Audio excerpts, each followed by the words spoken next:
Hello दोस्तों, मैं OP Verma एक कंप्लीट एजुकेशन में आपका स्वागत करता हूं। दोस्तों, इस वीडियो में हम लेकर आए हैं विसर्ग संधि का पार्ट 1, जो कि किसी भी परीक्षाओं के दृष्टिकोण से बहुत बहुत इम्पोर्टेंट है। तो चलिए दोस्तों, स्टार्ट करते हैं इस वीडियो में विसर्ग संधि का पार्ट 1।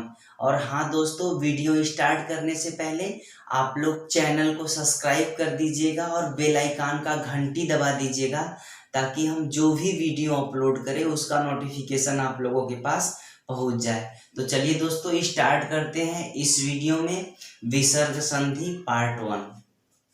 आइए दोस्तों, शुरू करते हैं। सबसे पहले समझते हैं कि विसर्ग संधि। देखिए, विसर्ग संधि, विसर्ग का जो चिन्ह होता है वो इस तरीके से होता है। किसी वर्ड के बाद यदि विसर्ग का चिन्ह लग जाता है तो ह के रूप में परिवर्तित हो जाता है। जैसे क के बाद यदि विसर्ग का चिन्ह लग जाएगा तो उसको हम कह पढ़ते हैं। ध्यान दीजिएगा। तो विसर्ग का चिन्ह तो क्लियर हो गया। अब देखिए, विसर्ग संधि किसे कहते हैं वो आप समझिए। देखिए, विसर्ग संधि क्या होता है। यदि विसर्ग के बाद स्वर या व्यंजन वर्ण आए तो उसमें जो विकार या परिवर्तन होता है उसे हम क्या बोलते हैं, विसर्ग संधि बोलते हैं। देख लीजिए, विसर्ग संधि का परिभाषा देखिए।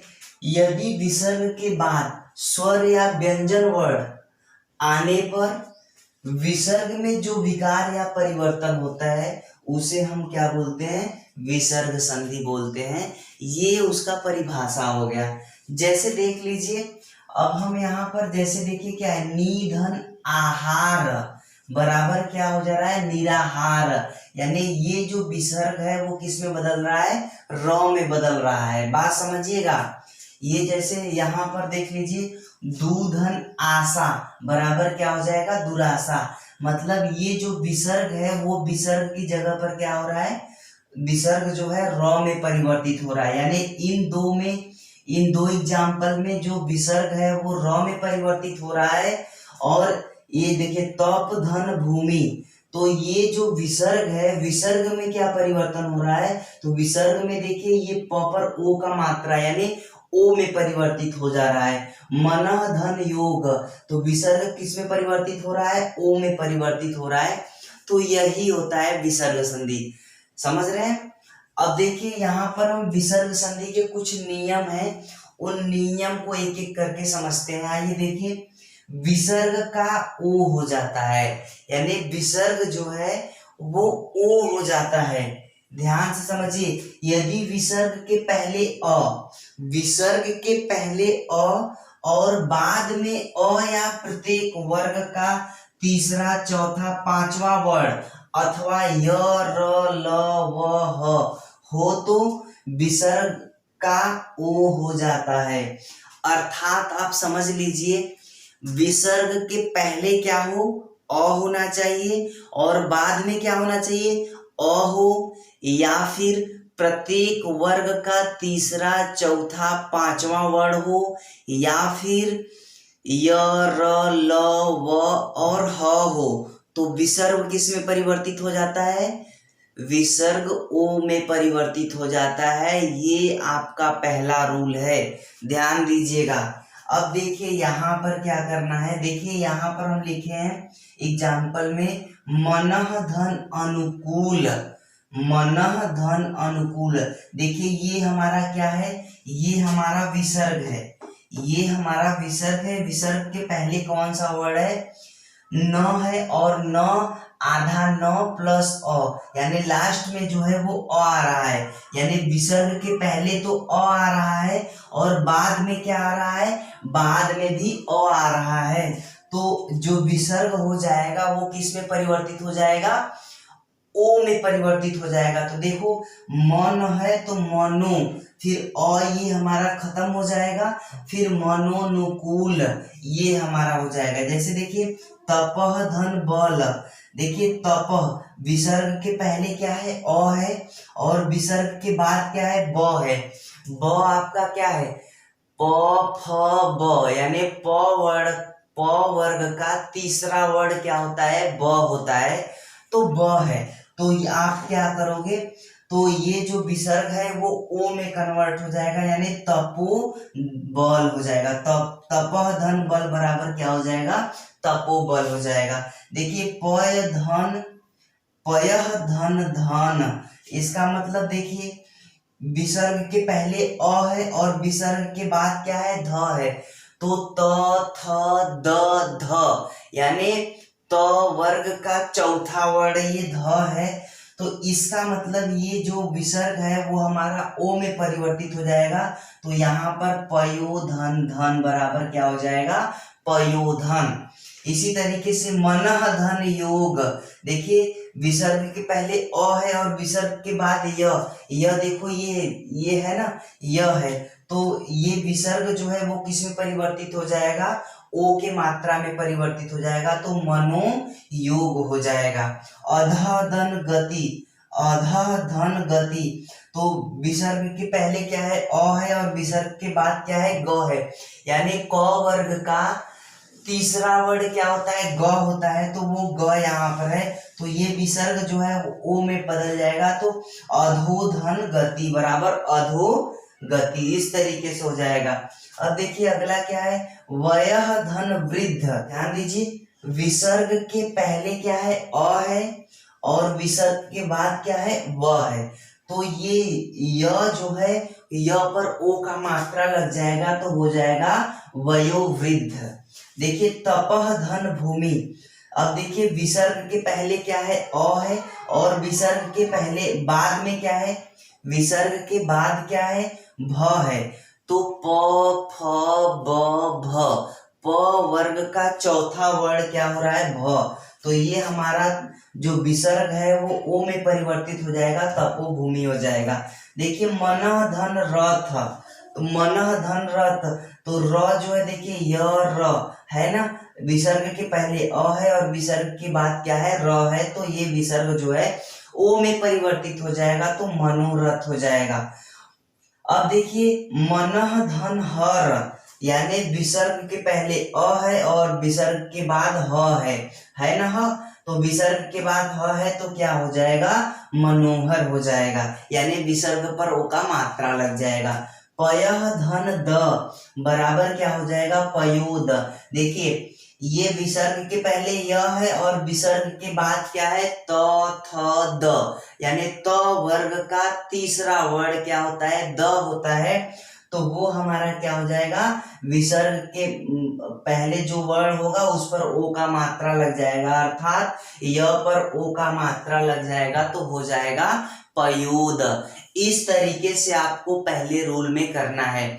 इसमें कुछ अपवाद भी है, हम आप लोगों को अपवाद भी क्लियर करा दे रहे हैं, आप लोग इसको अच्छे से पढ़ लीजिएगा। आइए देखते हैं पहले रूल में क्या है, कुछ अपवाद हैं उसको भी समझ लेते हैं। देखिए अपवाद क्या क्या है, पुनः एवं अंतः में विसर्ग का र हो जाता है, बात समझ रहे हो, पुनः एवं अंतः में जो विसर्ग होता है वो र में परिवर्तित हो जाता है, आधे र में, बात समझ रहे हैं। जैसे देखिए यहाँ पर लिखा है पुनः धन मुद्रण, तो पुनः देखिए यहाँ पर ध्यान दीजिएगा, आपको पहले ही बता दिया गया है पुनः और अंतः में जो विसर्ग होता है वो र में परिवर्तित हो जाता है, तो पुनः धन मुद्रण, तो ये हमारा ये पुनः लिखने के बाद ये जो विसर्ग है वो आधे र में परिवर्तित हो जा रहा है, पुनर्मुद्रण हो जाएगा। इसी तरीके से पुनः धन जन्म बराबर क्या हो जाएगा, पुनर्जन्म हो जाएगा। आगे देखिए अंतः धन धान बराबर क्या हो जाएगा, देखिए अंतः लिखने के बाद जो विसर्ग है उस पर वो हम ध पर आधा र उड़ा दिए हैं, तो अंतर्धान हो जाएगा। आगे देख लीजिए अंतः धन अग्नि बराबर क्या हो जाएगा, अंतरअग्नि। अब यहाँ पर आप लोग सोच रहे हैं कि ये हमारा पूरा र कैसे आ गया है, तो ध्यान दीजिए पूरा र आपका कैसे आया है। देखिए ये जो विसर्ग है वो हमारा आधे र में परिवर्तित हो रहा है, फिर ये जो अ है अब आधे र में परिवर्तित, यदि आधे र में अ जोड़ेंगे तो पूरा र हो जाएगा। देखिए अब ये हमारा अंत र इस तरीके से होगा कि नहीं, अंतरअग्नि, तो वही लिखा गया है अंतरअग्नि। बात क्लियर है? इस तरीके से आपको करना है। ये मात्र इसमें दो ही अपवाद हैं, इसको छोड़कर बाकी पहले रूल पर एकदम सब कुछ आपके नियम पर बैठेगा। दो अपवाद थे, दो हमने आपको क्लियर करा दिया। चलिए नेक्स्ट रूल पर चलते हैं। ध्यान दीजिए, विसर्ग संधि का दूसरा नियम देखिए, विसर्ग का र हो जाता है, विसर्ग का र हो जाता है। देखिए इसका रूल क्या है, यदि विसर्ग के पहले अ या आ को छोड़कर कोई दूसरा स्वर हो और बाद में आ, उ या फिर प्रत्येक वर्ग का तीसरा, चौथा, पांचवा वर्ण हो, या फिर य, र, ल, व में से कोई हो तो विसर्ग का र हो जाता है। ध्यान से समझिए, इसका कहने का मतलब है यदि विसर्ग के पहले अ या आ को छोड़कर कोई भी स्वर हो और विसर्ग के बाद आ, उ, बड़ा उ या फिर प्रत्येक वर्ग का तीसरा, चौथा, पांचवा वर्ण या फिर य, र, ल, व में से कोई भी वर्ण आए तो विसर्ग का आधे र में परिवर्तन हो जाता है। ये विसर्ग संधि का दूसरा नियम है। एग्जाम्पल देख लीजिए, देखिए यहां पर क्या है, विसर्ग के पहले कौन सा मात्रा है, छोटी ई का मात्रा है, तो यानी ई के बाद, यानी विसर्ग के पहले छोटी का मात्रा और विसर्ग के बाद क्या आ रहा है, आ रहा है। तो ये जो विसर्ग है वो किस में बदल जाएगा, आधे र में बदल जाएगा। देखिए विसर्ग आधे र में कन्वर्ट हो रहा है, आधे र में आ का मात्रा जोड़ेंगे तो रा हो जाएगा, तो टोटल क्या हो जाएगा, निराशा हो जाएगा।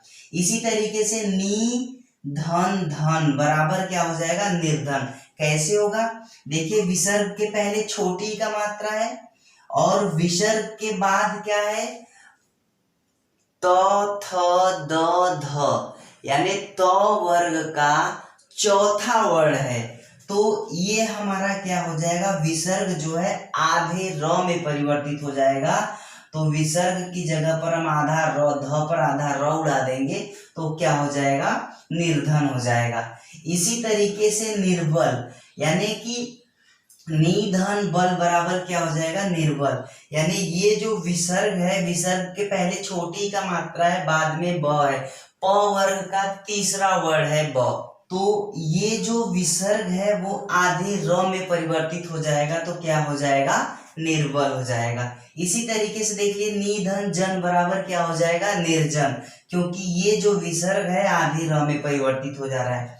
देखिए आसी धन वाद, आसी धन वाद, तो ये हमारा क्या हो जाएगा, ये जो विसर्ग है, यानी विसर्ग के पहले बड़ी का मात्रा है और बाद में व है, तो ये जो यहाँ पर विसर्ग जो है वो आधे र में कन्वर्ट हो जाएगा, तो क्या हो जाएगा, आशीर्वाद हो जाएगा। जैसे देखिए आगे दूधन बल बराबर क्या हो जाएगा, दुर्बल, यानी कि विसर्ग के पहले उ का मात्रा है और बाद में क्या आया है, ब आया है, प वर्ग का तीसरा वर्ण ब आया है, तो ये हमारा ब पर आधा र उड़ जाएगा, तो क्या हो जाएगा, दुर्बल हो जाएगा।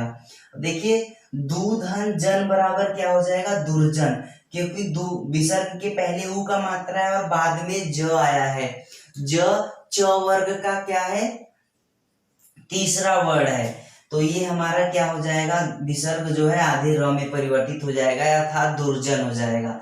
निधन धारण बराबर क्या हो जाएगा, निर्धारण। देखिए ये जो विसर्ग है, विसर्ग के पहले छोटी का मात्रा आ रहा है, बाद में क्या आ रहा है, ध आ रहा है, यानी तो वर्ग का चौथा वर्ण यानी ध आ रहा है, तो ये जो विसर्ग है वो आधे र में परिवर्तित हो जाएगा, तो निर्धारण हो जाएगा। दू धन उपयोग बराबर क्या हो जाएगा, दुरुपयोग। देखिए यहाँ पर विसर्ग के पहले उ का मात्रा है, तो अब ये विसर्ग जो है आधे र में परिवर्तित होगा। ध्यान से समझिए, ये विसर्ग के पहले आधा र यानी विसर्ग जो है आधे र में परिवर्तित होगा, और उ का मात्रा जब जोड़ेंगे तो रु हो जाएगा, दुरुपयोग हो जाएगा। अब देखिए बही धन मुख बराबर क्या हो जाएगा, बहिर्मुख। यानी ये विसर्ग के पहले छोटी का मात्रा है और बाद में म है, तो ये जो है हमारा क्या है, प वर्ग का तीसरा वर्ण है। तो ये जो हमारा क्या है, विसर्ग जो है आधे र में परिवर्तित हो जाएगा, तो क्या हो जाएगा, वही धन मुख बराबर क्या हो जाएगा, बहिर्मुख हो जाएगा। दोस्तों इस वीडियो में बस इतना ही। और हाँ दोस्तों, यदि आप लोगों को वीडियो पसंद आया है तो वीडियो को लाइक कर दीजिएगा और शेयर कर दीजिएगा। ऐसे ही मैथमेटिक्स और हिंदी का वीडियो देखने के लिए आप लोग चैनल को जरूर से जरूर सब्सक्राइब कर लीजिएगा। धन्यवाद दोस्तों।